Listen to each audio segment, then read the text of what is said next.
Un homme passait un rendez-vous de rêve avec la femme de ses rêves, lorsqu'il sentit des tentacules effleurer son bras. Mike défit rapidement le bandage sur son bras et fut horrifié de découvrir des tentacules poussant à l'endroit de sa blessure. Lorsqu'il tenta de les arracher avec une pince à épiler, une énorme bosse apparut soudainement sur son bras. Pris de panique, Mike attrapa des ciseaux et ouvrit la bosse. Alors qu'il essayait d'en extraire la masse noire, une vague de vertige le submergea, suivie d'une douleur atroce. Sans hésiter, Mike utilisa une pince pour extraire de force l'objet étranger. Une fois retiré, il le recouvrit immédiatement d'un dôme en verre. Il envoya des photos des spores à un collègue spécialisé dans ce domaine, mais celui-ci lui annonça que ce n'était même pas une plante. Les photos micrographies que tu as envoyées ne montrent pas une plante, c'est un animal. Herbivore? Carnivore? Sous le choc, Mike décida d'acheter quelques souris de laboratoire pour mener des expériences. En traversant le salon, il rappela à son fils de ne pas descendre au sous-sol. À son retour des courses, il découvrit que sa place de parking avait encore été prise par son voisin. Il exigea que le voisin déplace sa voiture, mais le jeune homme lui répondit par des insultes.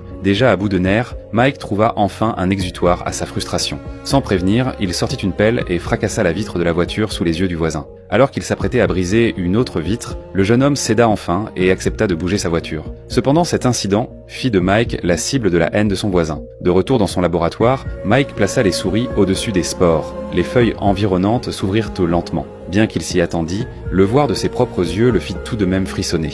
Fixant la masse qu'il avait extraite de son propre corps, Mike ne savait pas quoi faire. Il enfila soigneusement des gants et la plaça dans le congélateur. Il planifia ensuite de sortir à la recherche de cadavres plus grands pour ses expériences, avertissant une fois de plus son fils de ne pas s'approcher du sous-sol. À la nuit tombée, le voisin revint pour se venger. Il défonça la fenêtre du sous-sol et s'y faufila. Voyant des étagères remplies de plantes étranges, il se mit à tout détruire sans se douter du danger immense qui l'attendait. Après son saccage, il décida de prendre une photo de son œuvre. C'est alors que le congélateur à côté de lui s'ouvrit lentement. Lui